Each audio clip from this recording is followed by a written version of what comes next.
periodistas de interés nacional. A esta hora me acompaña en el estudio Luis Vicente León, presidente de Data Análisis. También es economista, magíster en Ingeniería Empresarial, profesor de la UCAP y del IES. Vamos a estar hablando acerca del panorama económico, social y político acá en nuestro país.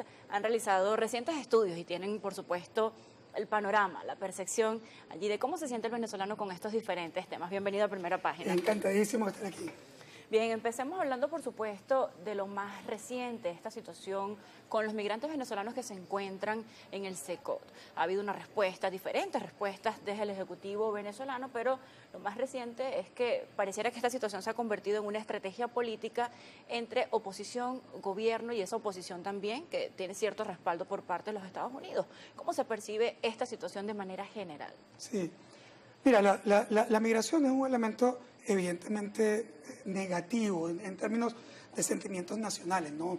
El hecho de que tú tengas que salir de tu país genera siempre un elemento de descontento, familiar, ruptura, etcétera. Por lo tanto, es un tema pesado, es un tema que a la gente no le gusta. Y cuando tú ves esa población que ha tenido que irse por cualquier razón, hay razones, la principal razón realmente es una razón económica. La mayoría del debate habla de temas políticos, etcétera, pero la verdad es cuando tú exploras por qué o cuál es la motivación de migración de la mayoría de la población que se fue y que se quiere ir, porque ahí los dos conceptos, su respuesta automática por más de 80% es una respuesta económica.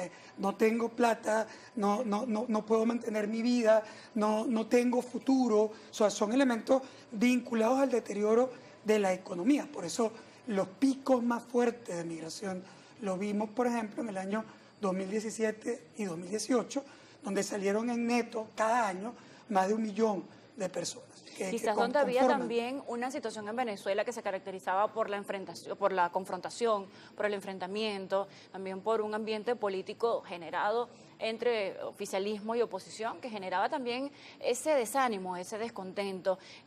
También ya más adelante me gustaría actualizar un poco porque se refiere a esos años, pero en estos últimos 5 o 4 años lo que hemos visto también es un retorno de venezolanos que quizás están viendo una tregua, un entendimiento entre oficialismo y oposición. Pero le pregunto, hablando de esos venezolanos que han migrado por diferentes razones y que en este momento estos más de 250 venezolanos se encuentran en el SECOT y que quizás salieron por una razón económica o por una razón familiar o por lo que haya sido, ¿cómo se percibe esta situación de que hayan salido por una razón y terminan siendo tratados como delincuentes? Mira, el primer elemento de rechazo, y además un rechazo absolutamente natural, y una solidaridad primaria que es natural de un connacional que está siendo maltratado.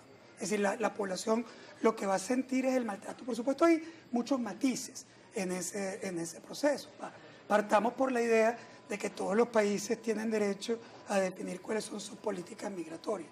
Es decir, tú tienes derecho a decidir quién entra y quién se mantiene en tu casa. Y hay un elemento de respeto sobre ese proceso, pero se vincula con los elementos de derechos humanos. Es decir, tú mezclas los dos factores que los dos están sobre la mesa. El derecho de ese país de recibirte o mantenerte, el derecho básicamente a tener una política que atienda los derechos humanos de la población. Quizás lo criticado no ha sido cuál es la política migratoria de los Estados Unidos luego de la llegada del presidente Donald Trump, sino que hayan sido llevados a un tercer país, tratados como delincuentes, expedientes que no han sido revisados por las autoridades venezolanas. Quizás la crítica radica en el uso de este gobierno de Bukele para secundar pues la prisión a venezolanos. Absolutamente rechazado. Cuando tú lo miras numéricamente, ya de entrada, de nuevo, siempre va a haber esa solidaridad primaria que tú dices, oye, esa no es una población que está ahí porque quiere, sino porque siente una necesidad de resolver su vida. El expulsarlos, incluso de una manera, digamos, formal, siempre genera un nivel de solidaridad, como te digo, que es complejo. Pero es que en este caso hay un elemento adicional, que es la deportación a un tercer país. Esa deportación a un tercer país genera un rechazo mayoritario y masivo en la población venezolana.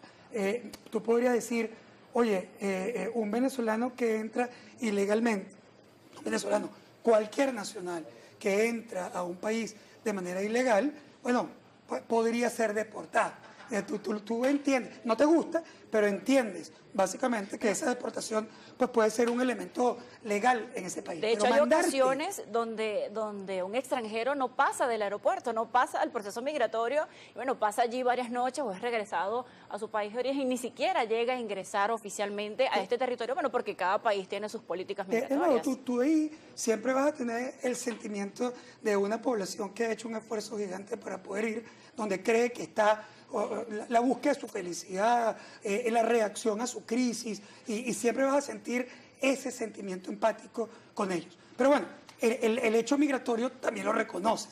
Sin embargo, el tema de que tú, número uno, pierdas tus derechos, derecho a demostrar por qué tú estás ahí, el derecho a tener un debido proceso, el derecho a que si tú cometiste un acto migratorio, es un acto ilegal migratorio, tengas el derecho a regresar básicamente a tu país, a que te devuelvan a tu país deportado o que te juzguen por cualquier elemento en el país. O que el tránsito de regreso no sea estar detenido en una prisión contra el terrorismo. Pero que tú te vayas a un tercer país, oye, yo no dudo que algunas personas que estén ahí hayan cometido delitos, yo no lo sé, pero el tema es que yo no lo puedo saber porque no hubo un debido proceso. Entonces, ese elemento evidentemente genera un rechazo nacional, no solamente nacional, un rechazo internacional importante. Ahora usted como conocedor de lo que es la percepción, la opinión pública internacional, ¿esto realmente tiene un efecto ante los extranjeros que quieren llegar a territorio estadounidense? No solamente venezolanos, ¿esto realmente surte ese efecto de, bueno, aquí los ilegales no son bienvenidos, aquí serán deportados, aquí no serán tratados las personas que estén en situación irregular, no intenten venir a los Estados Unidos? ¿Realmente ese es el mensaje que están intentando transmitir con esta nueva política migratoria de los Estados Unidos? ¿Y realmente llega así al extranjero que tiene la intención de llegar a los Estados Unidos por ese sueño americano? Bueno, sí hay impactos. O sea, cuando te están diciendo que tú no eres bienvenido, pero además se toman acciones básicas contra la persona que entra, eso, digamos, genera mayores complicaciones para la decisión migratoria. Es decir, sobre todo a dónde voy. No impacta la migración en sí, sino el destino de la migración. Por lo menos, obviamente, el hecho de que tú pudieras entrar por el Darién a los Estados Unidos y que te dieran un parol, que te dieran un permiso migratorio, facilitaba que un grupo más importante de personas pasaran trabajo, camino hacia los Estados Unidos en la búsqueda de ese sueño de poder estar ahí. Es decir, ese elemento obviamente se rompe. Como tú estás diciendo, mira, si tú entras aquí, yo te voy a devolver. Además te voy a devolver en unas condiciones como las que te estoy devolviendo, sí genera un bloqueador. Es inevitable que genere un bloqueador. Y sí ha visto una reducción del número de personas que pasan por ahí hacia los Estados Unidos. Pero eso no resuelve el problema de fondo. El problema de fondo es la migración en sí. Es decir, no solo a los Estados Unidos, sino a cualquier parte donde ese venezolano pueda ir. A ver, si hemos dicho que el deseo migratorio está vinculado al problema económico y tú no resuelves el problema de fondo, que es precisamente la crisis en ese país, bueno, esos venezolanos de alguna manera van a migrar. Lo que pasa es que van a migrar ¿a dónde? A otros países. Pero también se habla entonces de un ciclo de que la crisis económica ha sido generada también por estas medidas coercitivas, por estas sanciones económicas que vienen precisamente del gobierno de los Estados Unidos. Entonces pareciera un ciclo que se alimenta en sí mismo. También se atribuye, bueno, la crisis no ha mejorado, hay muchas cosas, factores económicos acá, por lo menos desde la economía petrolera, que no han mejorado o que han tenido una mejora un poco lenta debido a las sanciones que provienen de este gobierno. Entonces pareciera ser un ciclo que no termina. Bueno, en efecto, a ver, si tú miras el flujo de migrantes venezolanos en el tiempo, tú vas a conseguir que el momento crítico es el elemento de máxima presión.